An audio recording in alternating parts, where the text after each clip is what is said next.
Welcome, everyone. It's so great to see people coming in for tonight's event. Thank you to booksellers, librarians, and everyone who's here tonight. I'm John Parsley. I'm editor-in-chief at Dutton, and I'm so pleased to be introducing two of my favorite authors in the world, Jonathan Evison, whose novel Dutton publishes this coming January, in conversation with Jamie Ford. Jamie, you all know, is the author of New York Times bestselling novels, Hotel on the Corner of Bitter and Sweet, Love and Other Consolation Prizes, and Songs of Willow Frost. He's just finished copy edits on his upcoming novel, which will be coming out this coming year. I'm super excited about it.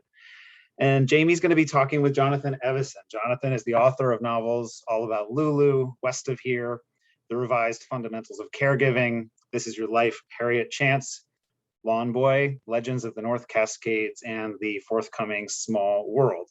He lives with his wife and family in Washington State. And I love this sentence, it's long. His books have at turns been called booming, big-hearted, sweeping, audacious, rain-slicked, riotous, empathetic, energetic, and as taking a battering ram to stereotypes about race and class. This new book is all of these things. We're going to be talking about it tonight. It features a cast of strangers on a modern-day train, alternating with those characters' ancestors and their first experiences with Gold Rush America. Small World comes out on January 11th, and I could talk about the book all day and all night, but my 2 minutes are up, and I'm pleased to turn this over to Jamie and Jonathan. I will come back in at the end if there are questions you leave in the chat or the Zoom Q&A. Jamie and Jonathan, over to you. Here we are. I love this. Hey. Thanks, John. I'm excited to talk about this book. Yeah, right off the bat, before we go anywhere, I really want to thank you, Jamie, for doing this. It's so gracious of you. I know how busy you are. You're a big deal. And you've already provided a wonderful blurb for the book. And you're just a great guy, and I appreciate it.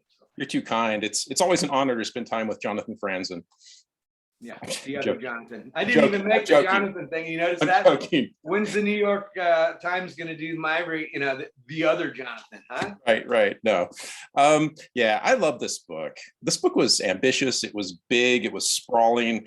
I could sense where you were, you're spreading your wings. It's like going for the slam dunk, and I think you really nailed it. So I was really excited to talk to you about it.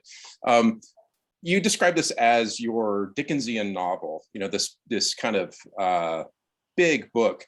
I've heard you describe it as your big Dickensian novel.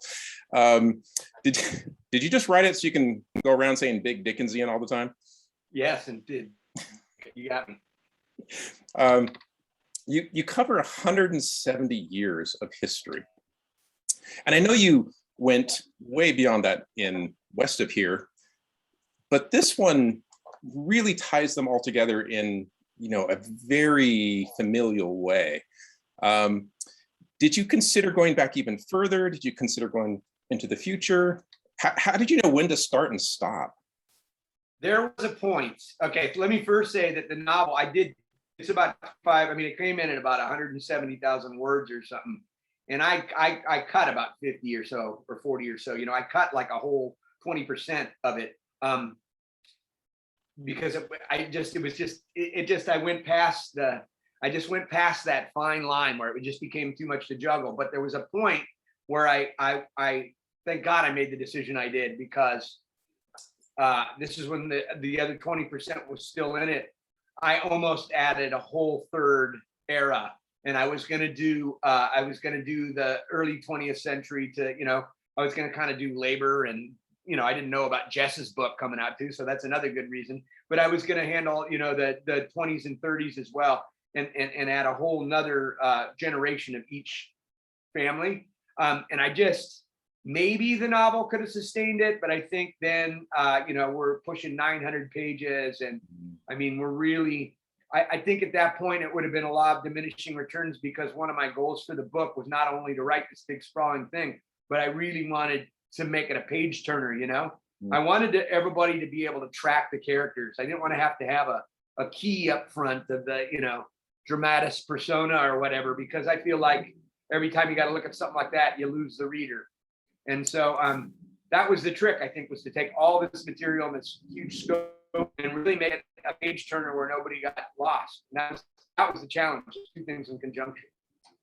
Now, I've read the book and I love the book, and I'm anxious just to get into the nuts and bolts of the book, but I realize there are a lot of people on this Zoom that haven't read it. So this is probably a good time for you to give your, the elevator pitch to kind of bring people up to speed about what this book is about. I know, right? You have these epic books. Just it's a boil it tall down order. to 2 sentences. Yeah. I mean, the best I could do, I look at it as a microcosm of the American experiment, from the beginning till now, and in future we're hurtling toward. I wanted it to be sort of history of America, where I gave a voice to as many people as possible, as many groups as possible. I crossed every gender line and racial line I could, I could think to do, because the novel had to be representative. You can't about America without being representative. Yeah, so I would just call it like a microcosm of the American experiment. The novel just pretty much asks the question whether our nation is made good on all these promises that it was built upon. That's a beautiful answer, and it truly does go there, because it has the immigrant experience. It goes to the gold rush, the transcontinental railroad, all the way to a contemporary setting, and the struggles of every generation. And those generations are different and yet connected, and this as part of the same tapestry. So it's kind of this beautiful thing that you put together. What was your origin character? Did you start in the past and write forward? Did you start in the present and go back? What was the genesis of how this came about?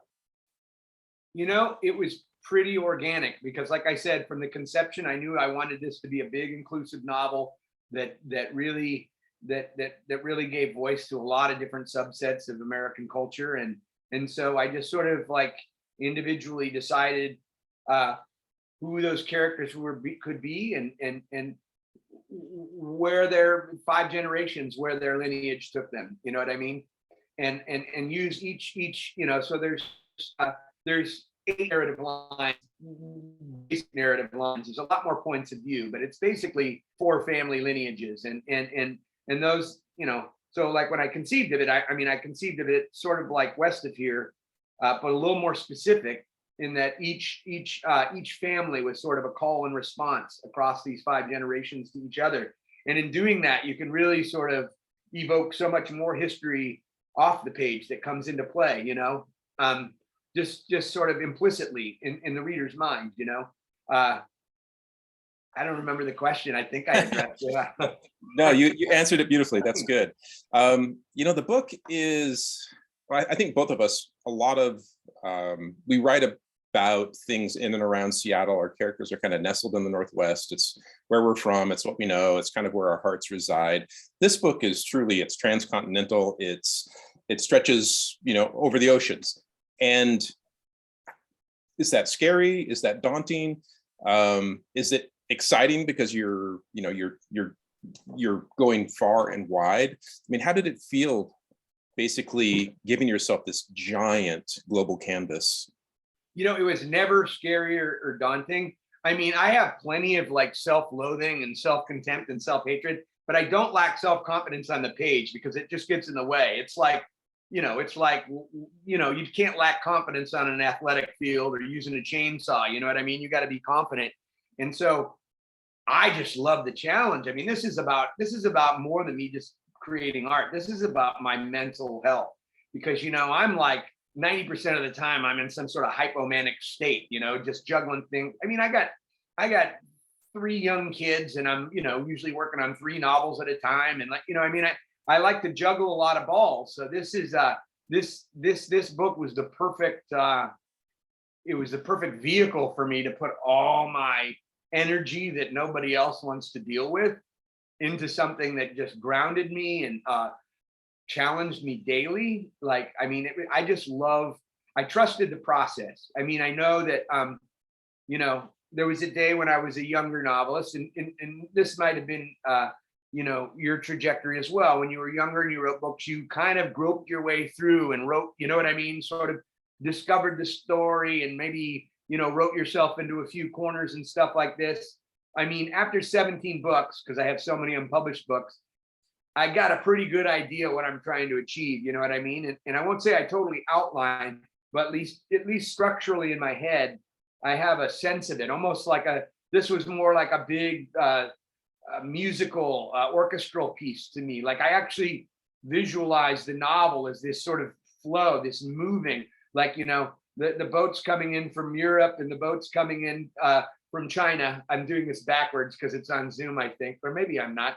And then the novel just sort of reaches each coastline and just sort of moves until, like the Transcontinental Railroad, it sort of joins in the middle. And so like I always had this sense that as long as I stuck true to that vision, I might write too many characters, I might have to lose some of them.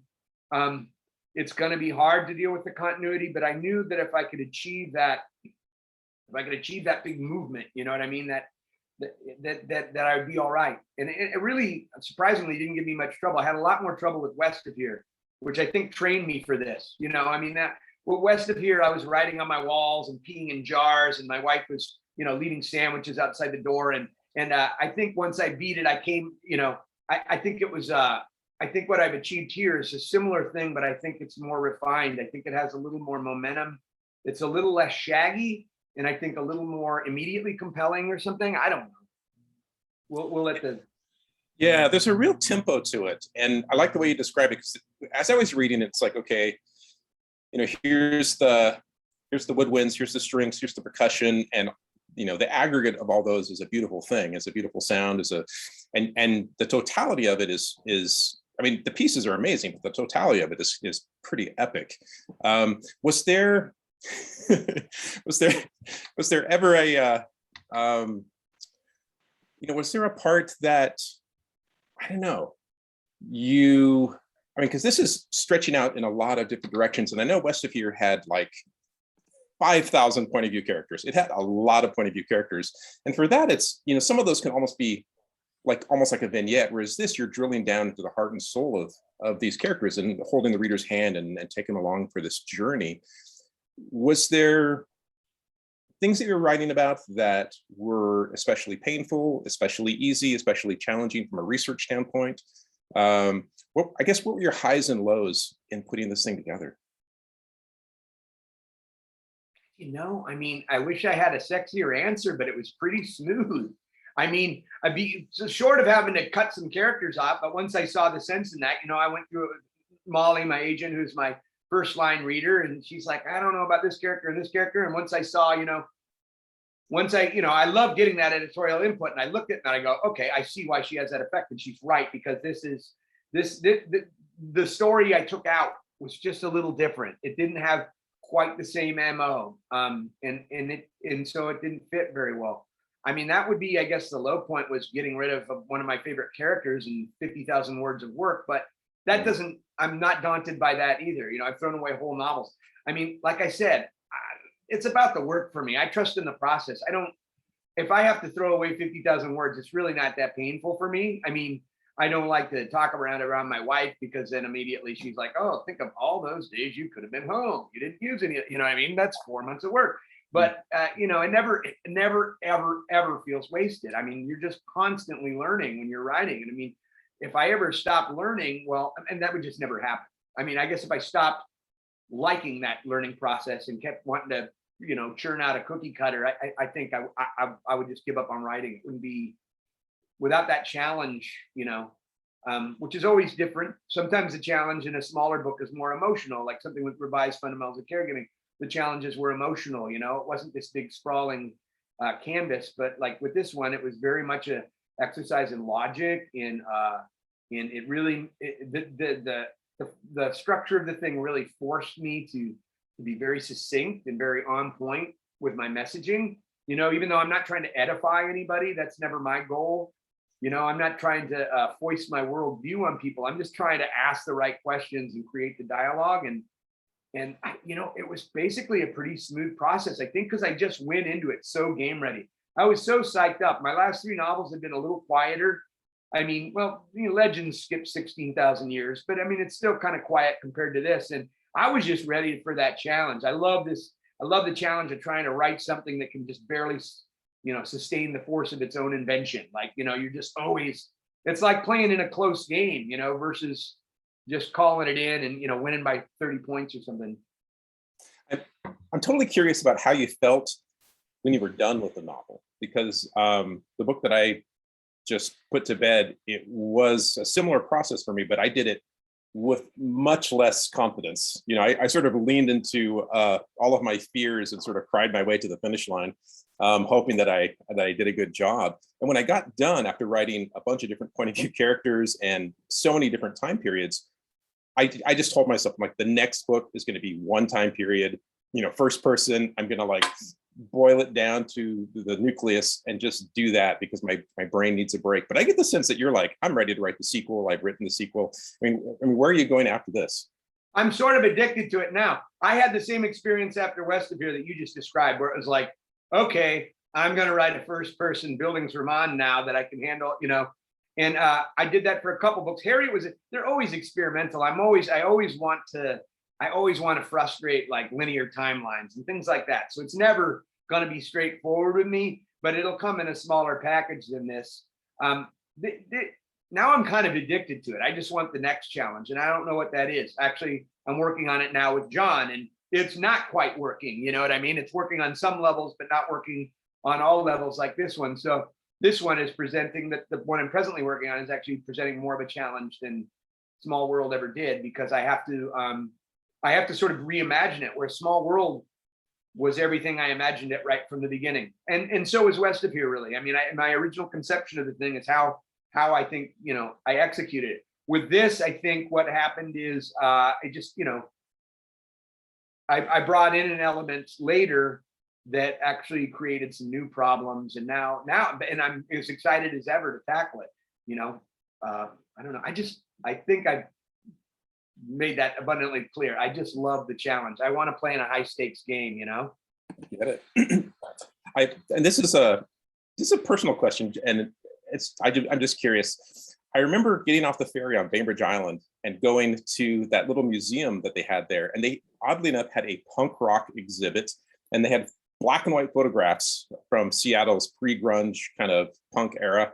And there was a 14-year-old Johnny Evison, microphone in hand, just going to town on stage.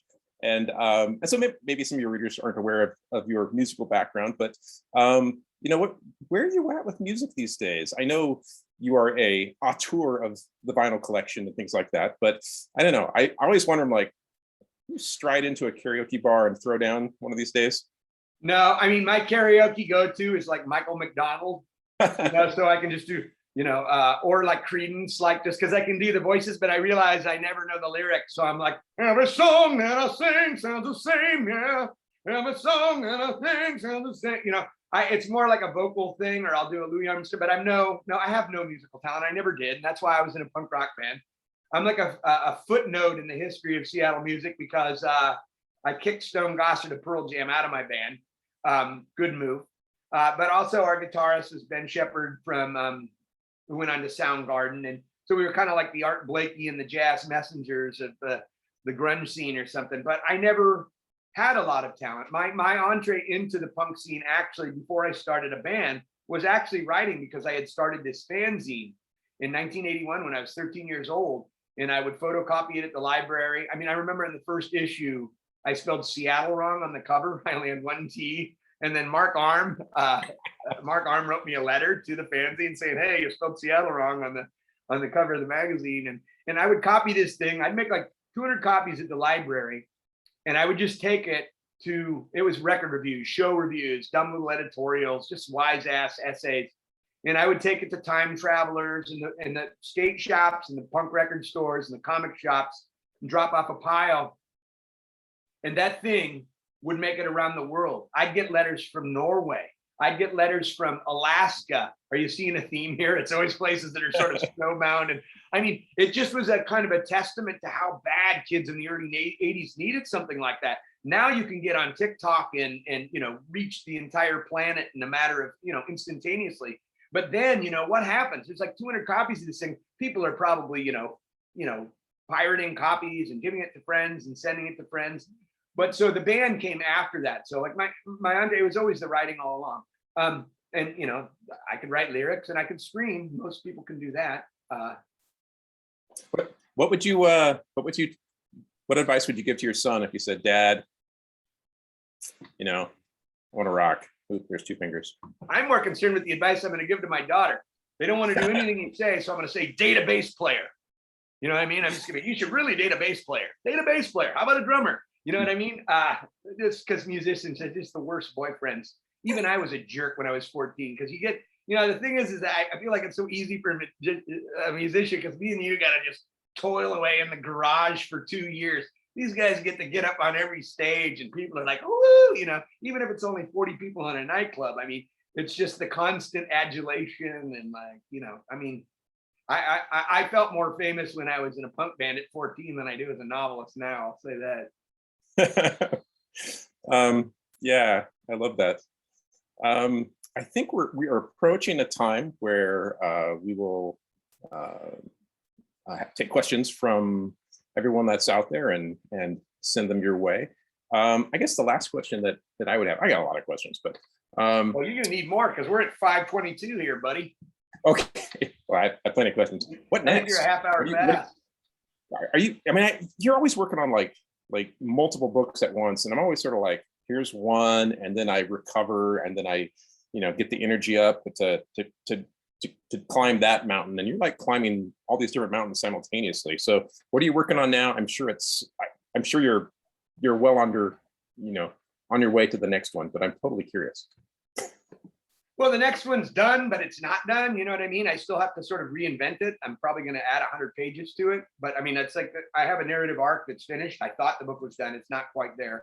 And then I have like 100 pages of another book about reincarnation, which is crazy. And this is like upping. It wasn't enough to just 170 years of American history. Now I'm going to be bouncing all over time and then I'm writing a screenplay about the parallel lives of two dentists right now. And that's really fun. And God, I got to say, so easy compared to, it's a different skill set. I get it. But I'm so used to like having to write exposition for hours and on end. And like, you can just move a character around and put something on a bookshelf and it's like, boom, instant information. And then, dialogue for me is usually the easiest thing to write, because once I get two characters that want something in a room, it just starts flying. So that's been fun. But to the point of me working on all these things at once, it's usually kind of just so nobody gets the idea that I'm usually not composing 3 books at a time. It's usually I'm using 3 different skill sets. It's a way to keep myself productive here in jail, which is that, I'll be line editing one, which is, essentially done. And then I'll be composing another. And that's the hardest one. That's the one where you wake up some days and you just don't have the wherewithal to really do it. And then I'll be researching or taking notes on one. So there's just 3 different, there's 3 different, there's always workflow. You know what I mean? There's no excuse to not be working, because if I feel like I'm stuck on the novel, then I can research this one, or I can line edit. There's always work to be done. For me, it's like, well, at least until I can get paid $1 million for every novel I write or something, it's like I gotta, I need a novel every couple of years to support my family, and so that consideration comes into it. Luckily, I have the biochemistry and the energy to run on that hamster wheel and apparently get like five years ahead. Unfortunately, Punk rock ethos. You're just doing it. There's a couple questions. This one's from Linda. Jonathan, every time I see you, I see a different person. How do you decide who to be next? I don't know what that question. Exactly. It's a Dr. I don't Phil know question. if that's necessarily a good thing. I'm a little crazy. I don't know. I feel like I'm pretty consistent. My friends that have known me 40 years will tell you I haven't changed since I was 14. The more I adult, the more I sort of counterbalance it with my own sort of exuberance and immaturity and whatever. But I just put it on the table. I'm mentally ill, dude. I've been self-medicated my whole life. I drink a lot of beer. I smoke a lot of weed. I walk about 10 miles a day. I'm just constantly trying to wear myself out so I don't wear everybody who has to deal with me out. And without writing, I honestly, look, I'm not kidding. I'd be like yelling at parking meters, or I'd be an IV drug user. I mean, I just, it is a way of life for me. It's the only thing I've ever wanted to do besides be a Major League Baseball player. And guess what? I'm 5'9.5", so that wasn't going to work out, even though I had some promise early on.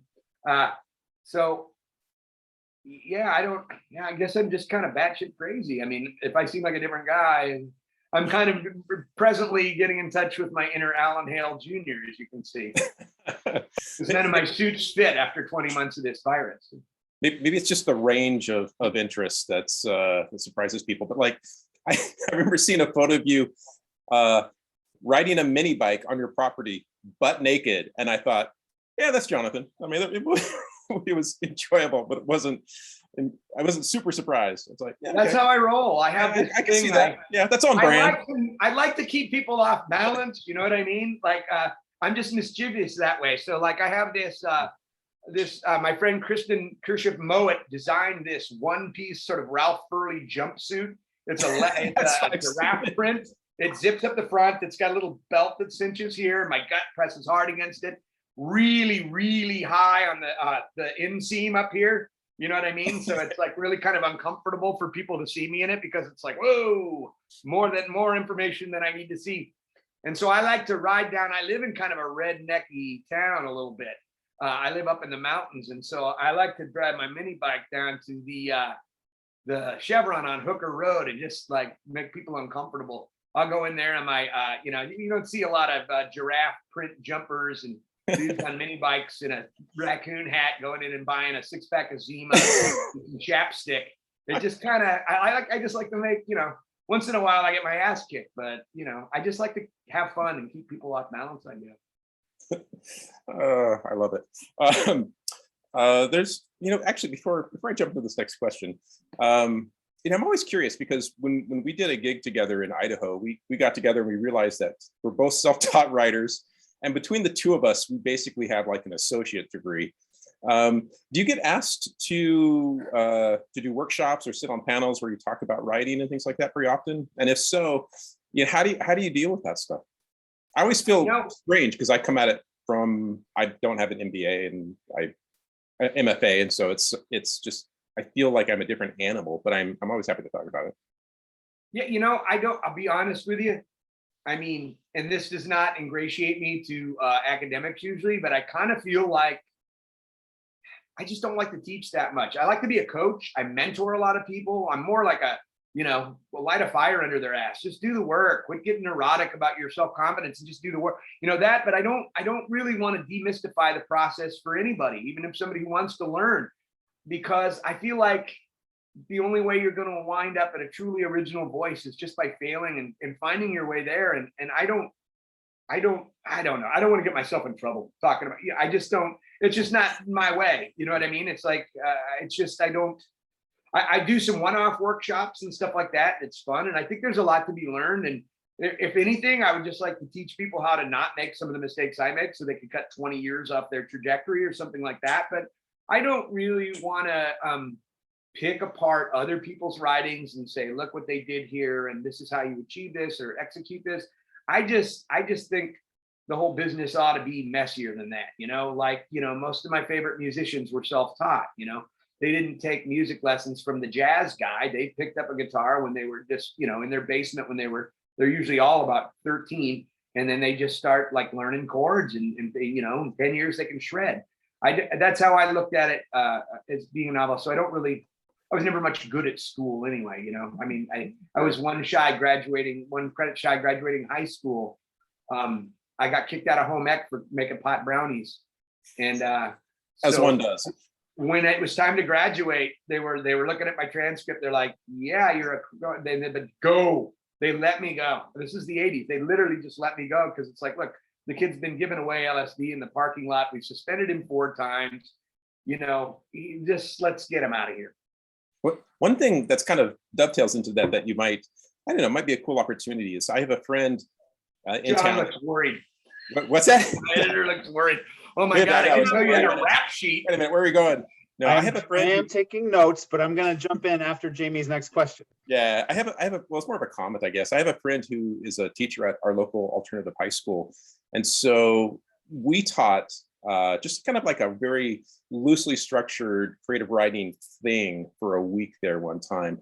And you go to your alternative high school and there's like, you know, kids that can't throw a football, but they have outstanding empathy muscles and creative intentions. And it was just really a cool kind of incubator for some weird thought and weird creative possibilities. So I don't know, that's something that if it ever appears on as an opportunity, I think that's something that we could do together. We would just Yeah, it would be fun. I mean, I'll be honest. Nobody's like knocking my door down. I mean, like I said, I don't, you know, I don't ingratiate myself to academics the way I run off at the mouth. But it's not like Iowa's asking me to, you know, come give a Warren Wilson speech or something. I mean, sure.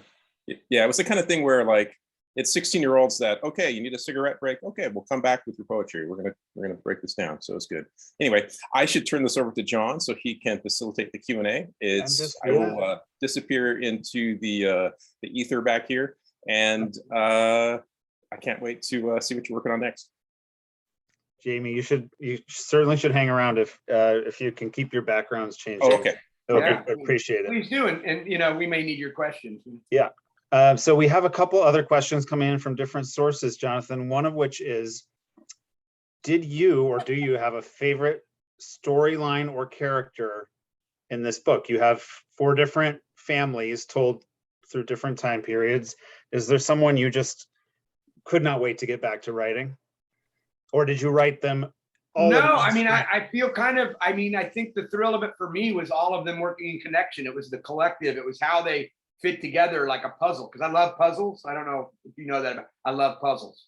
I mean, like 2,000 pieces. I always have a puzzle going because it's another good use for all my batshit energy. You know, it gives me focus. So, I mean, if I had one I like better, it was probably Alejo, and he got cut out of the novel, right? So, I mean, that's usually that could actually be symptomatic of a problem. You know, if I like one or the other better than the other, that's probably why the character didn't belong. You know.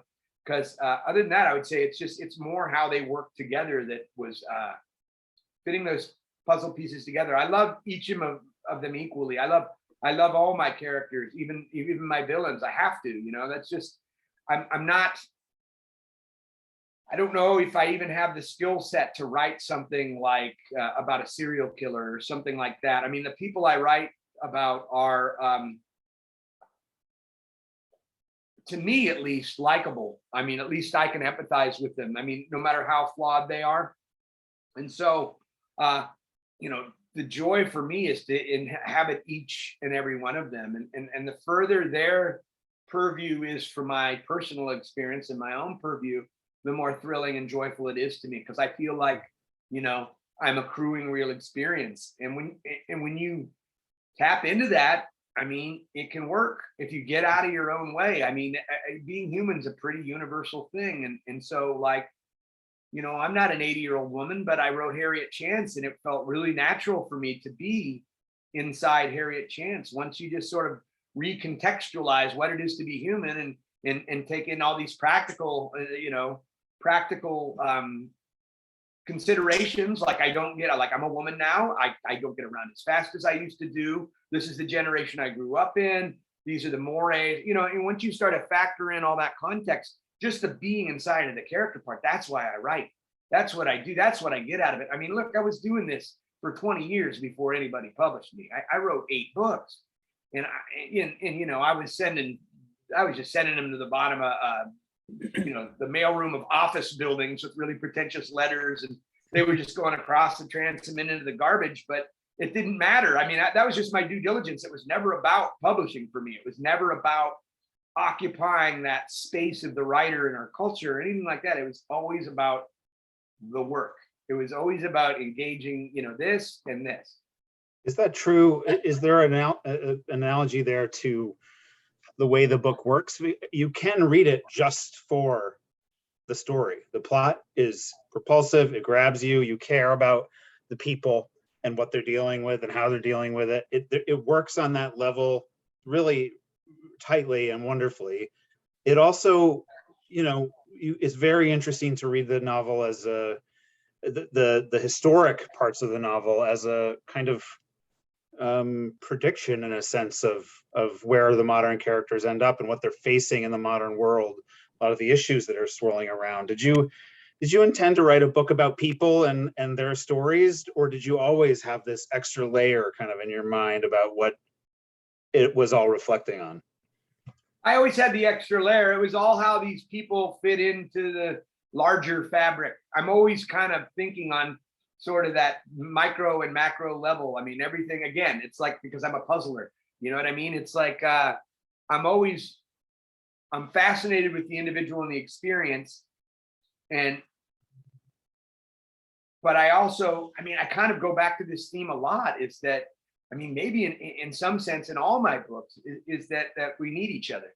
We're dependent on each other. I mean, I just think about the fact that, like, I mean, there's nobody alive at any given time that was ever part of the creation of the languages we speak, unless the guy that invented Esperanza is still kicking. I don't know, but I mean, you know what I mean? We're beholden to our past forever. I mean, we're inextricably linked to the past, and we try to compartmentalize humanity about just being about the self and us, but like, you know, it's just I can't. I'm always thinking about this bigger fabric kind of, and where I fit into it. It's humbling, which is good. It's so, you know, it made me think as I read through, you know, more than once, just that you kind of give the reader the ability to see what might have been. There's a lot of self-reflection that comes off of reading the book too, because you're right, these are conversations we can't have, but the way you stitch this book together, has a really powerful effect. If you could go back those 5 generations and see what was happening at the time in just as full a color as we're experiencing our own days, it really worked on me in a magical way, and it's just been such a joy and privilege to work with you on it and to hear you talk more about it tonight. Jamie, are you still there, Jamie? There you are. Thank you so much. What a joy to listen to you two talk. I could have all night. Yeah, I mean, Jamie and I we like to rap. That was a lot of fun when we hung out, and we did a few events in Boise, and we went out for beers afterwards several times. And yeah, we're simpatico. Well, thank you. Thank you both again. Thanks everyone for coming tonight and listening, and for your great questions. I want to thank you too. I really appreciate y'all. I don't know who you are. I didn't look at any names, but I'm sure there's some familiar names out there in attendance. And I really thank you. Thank you for giving me the opportunity to talk about this book. I'm really excited, really, really excited. More excited than I've ever been to get a book into the hands of booksellers and reviewers and press and just readers. There were a couple questions. You want to hit those? The last one out, Jamie? Yeah, go for it. And then we'll wrap it. Okay, sorry. There's people that are sitting here. I'm like, let's answer the question. This is from Greg, and he says, some of your best, or at least his favorite characters, are those that are really underrepresented in fiction, sort of marginalized by society at large, like Mike Munoz and Harriet Chance. And what draws you to characters like that?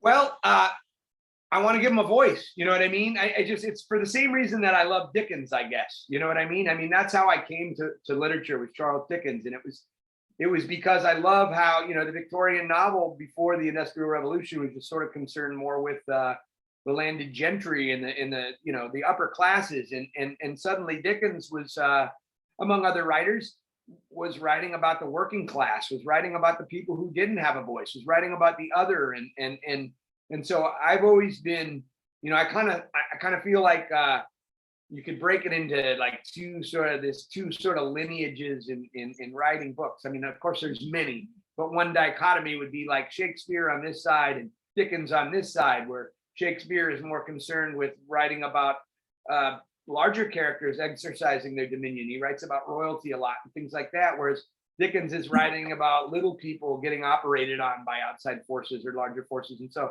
and plus it's where I came from, you know what I mean? So it's like, it's what I know. And I always want to, I've never, I mean, they're almost always going to be working class. They're going to be marginalized in some way. I like working class because that's what I am. It's what I know. And I actually find reading about really rich people boring unless it's done really well. I mean, I'm not saying it can't be done well, but I have a hard time sympathizing with first world problems at times and things of that nature. So I just I want to give voice to the people that don't necessarily have a big voice or whatever. Yeah, I get it, and you do it well. We both, we grew up as poor blue collar kids, so that's kind of where we come from. And there's almost like this very Manhattan like MFA concept of writing about something that's very rural and mundane, but it's done in a very literary way by someone who has never experienced it. And that always seems really strange to me. I would much rather read Willie Blotton or someone that just lived it and breathed it and existed it. And then when they emote it on the page, it comes across as very authentic. So I don't know, I think we're definitely of the similar mind. And the last question, this is for both Jamie and Jonathan. Do you do most of your research with physical travel or via libraries and the internet? And it's an interesting question. For me, kind of all of the above, just whatever it sort of dictates. Like when I wrote Harriet Chance, I mean, looking back, I guess I could have not taken the Alaska 7-day cruise. I could have looked at some blueprints of the ship. I could have interviewed some crew members, got the feeling for the layout. I probably could have taken a tour of one, but I think that you lose something by not going. Like, I mean, because there's things that they won't put in the panel. Like the first thing I noticed when I got on the ship was that there was a Purell container every 15 feet. And that's not something that they're gonna be trumpeting in their literature. You know what I mean? So there's, sometimes to have the real experience, you have to be there. I mean, I think you can, I think a good writer can fake literally anything, but I find that it always helps. I find that in that kind of research, I hate book research. What about you? I hate it. I've gotten good at finding ways to get exactly what I need without having to read 5 books, I like the research, actually. I'm kind of a research fiend. And it kind of allows me to dodge the actual writing part for a while. It's very self-indulgent.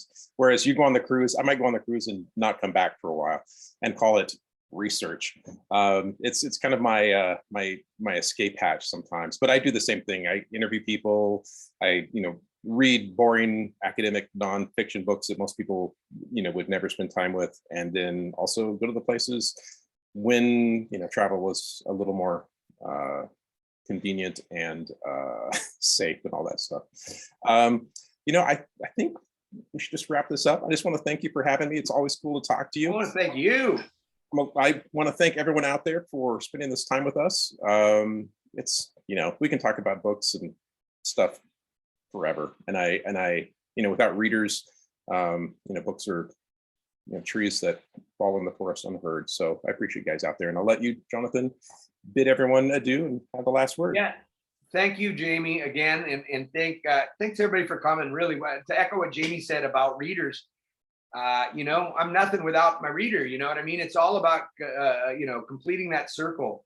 And that's what goes into it for me is I'm thinking about the reader. I'm thinking about giving the reader a great time and like having this great time together and using the reader as my tool. And so, I'm so grateful for the opportunity to talk to in advance to the people that can help hand sell my book or cover my book or help it find an audience. I will never take that for granted. I feel so lucky to have published now 7 novels and made a living and raised my family. I'm so grateful, and I couldn't do it without readers and reviewers and booksellers. So thank you so much for the opportunity. Cool. Good night, y'all. Good night.